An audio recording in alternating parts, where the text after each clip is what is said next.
Pathways for Prosperity is a 2-year commission launched in January of 2018. The commission is aimed at understanding the impacts and implications of technology on sustainable development. On this episode of In Focus, we're extremely privileged to have been joined by one of its 2 academic directors, Professor Benno Ndulu, the former governor of the Bank of Tanzania. In this interview, we'll explore some of the challenges and opportunities and some of the trends that we're seeing in terms of technology and its impact on sustainable development and transformation in Africa. This is the second part of this 2-part interview, Professor Benno Ndulu. One final question on the economic one, and then before we move on. There's a kind of other concern that there's a confluence of various forces coming together at once. On the one hand, you have this concept of reshoring of jobs. And although we've talked about the benefits of things like globalization, there has been a move towards kind of closing yourself off and protecting yourself. A country like Tanzania and most other African countries, the population growth simply seems too large to not go down the pathway of labor-intensive industrialization, even though that now isn't as productive or as viable as it once was.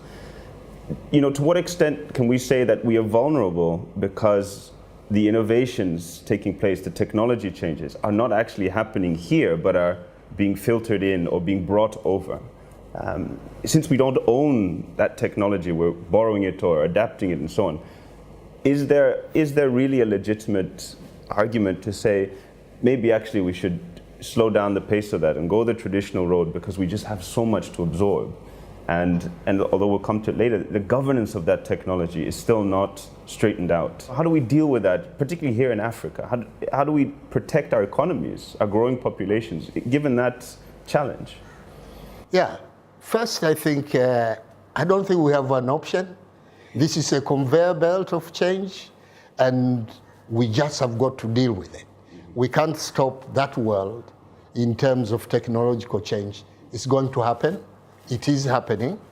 I think the most important thing is how do we position ourselves and think through new opportunities that emerge from that change. I know many countries within this region, everybody's thinking about industrialization in the old way. They're hoping jobs from China will move to our region. I think the message is very clear that those jobs will not necessarily be of that kind in terms of low skill and So won't be enough. Yeah, and there won't be enough either. So we need to start thinking about which sectors actually can absorb labor. And we also need to take action in terms of upgrading the skills of our labor force. You know, countries that took advantage of manufacturing and industrialization, like China and others, invested heavily in education and in skills. And when time came to globalization of value chains, and they were ready to capture that. We were not. And we even lost some of what we had already started on the industrialization path. We are among those countries, when I talk about we, several African countries and in Latin America, that de-industrialized prematurely at very low levels of income, partly because we were not ready. And once China and others took that over, they produced goods so cheaply that we couldn't compete with that. And that's took us the path of deindustrialization through importation. In essence, that's what we went through. So I think we don't have a choice. We need to think smartly. We need to industrialize smartly. By way of using our comparative advantage. Our comparative advantage, for example, for this country, lies partly in natural resources.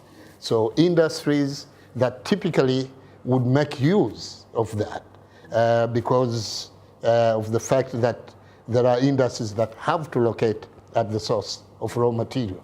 But you'd need power, you know, in order to do smelting, etc. And we need certainly to improve logistics. if we are going to go into agro industry and agro processing. There is no way in which you build an agro industry plant which requires fruits from all over, and you are not able to know what fruits are available where and how you can move them quickly to places where they're needed. So laying down the logistical, if you want, system or platform is for domestic purposes. It's very, very important. We can also do that by way of regional value chains, because we know we do have a natural protection in trading within the region, because partly transport costs, etc. And we can use, I think, regional markets also as training ground for competing on a global scale. So I think we need to be smart about it, but you can't be smart without being organized and conscious about the game plan. Sure. Yeah. So the second pillar is this idea of human development. This is talk much more about the social welfare. And what kind of work is the Commission doing in that area? What are the potential positive impacts, but also some of the potential negative impacts that you're kind of grappling with? Yeah, I think on that score, really focusing on delivery of services in a cost-effective way. One is making sure that all groups, and particularly the poor, and among the poor also look at gender dimension, that they have easy access to these services, affordable services. Reliable. And reliable, yes. And not only affordable, but poor quality. This is quality delivered through affordable means, right? And technology, fortunately, actually is very helpful in terms of that. We have seen how digital world can be helpful in terms of delivering education services, and education services of the kind that take us closer to the new reality. So we don't look at services only from the welfare point of view, but also from capacity point of view, to increase the capacity of the poor to look after themselves. Good education, healthy population definitely is part of the solution for making adaptation to this new situation. Again, I think generally in terms of human development, it's not simply at the broader level. I think the Commission wants to focus particularly, as I said, in terms of access for those who have been left behind. Inclusion is really sort of the operative word for the Commission, and making sure that no one is left behind is part and parcel of the objective that the Commission is pursuing, and in this particular context is to see how technology can help us really realize that particular goal. And the final pillar, this area of government and governance, in particular, interested in technology itself. So we've seen, issues of privacy and security, your personal information, identity theft and fraud, hackers and so on. That's one side of it. But at the same time, a lot of the kind of algorithms that Google and other such platforms will have are based on data sets that are not from the South or from developing countries. How can we tackle these? How can we approach those kinds of challenges so that the technology that is kind of learning by itself now is also learning for different sets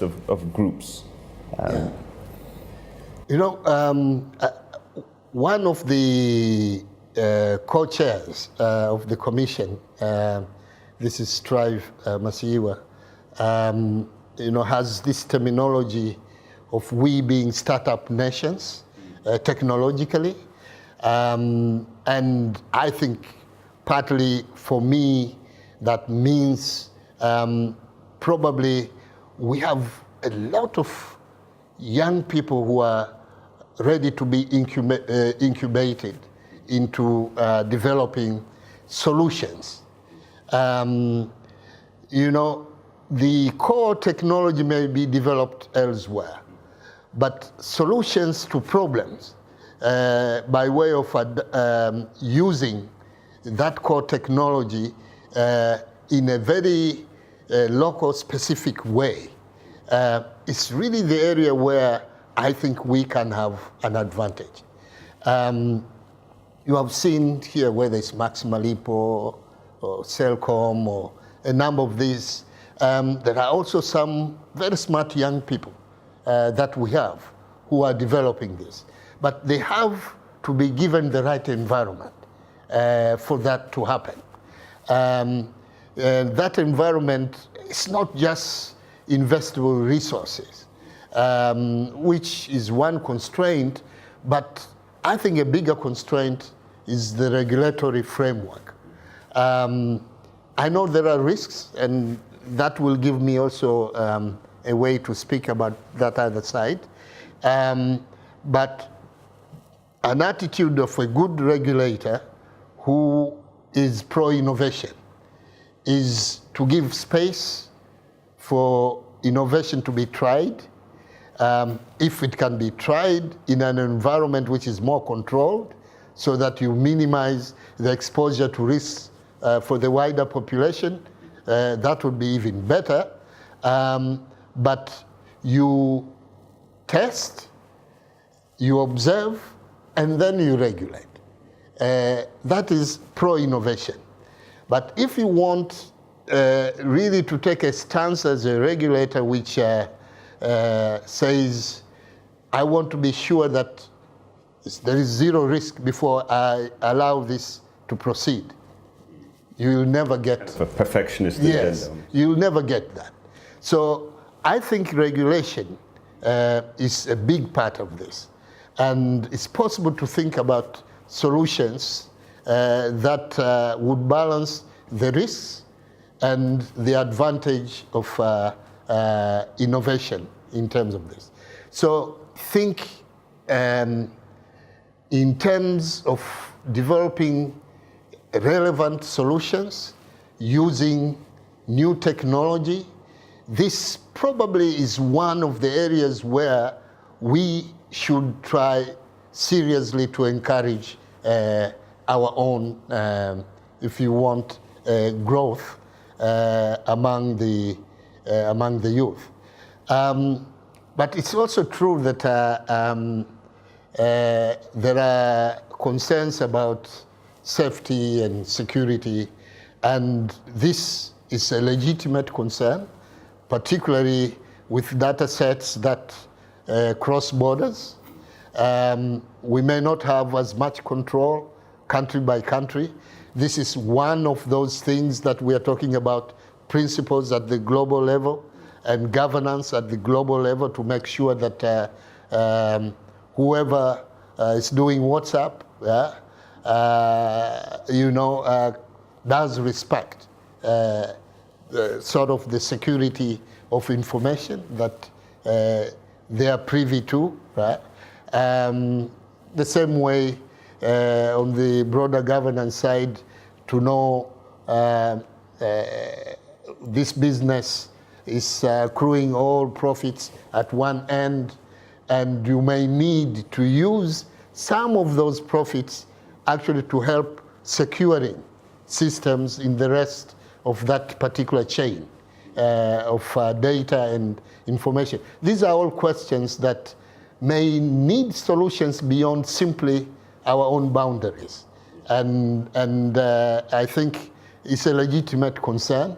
It's probably the one concern that could really destroy the process of harnessing technology for our own benefit.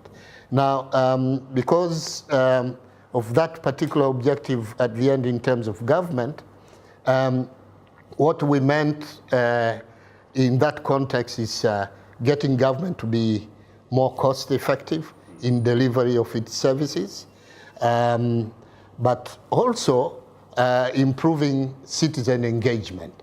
With the handheld tool, information flows very quickly.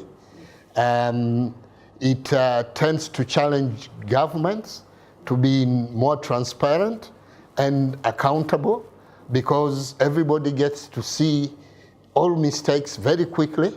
And the targets and so on. And the targets. And I think in terms of improving governance, the digital sort of platform is one of the most effective tools. And we have seen this, how quickly information gets around, and how it is virtually impossible to curtail that particular freedom.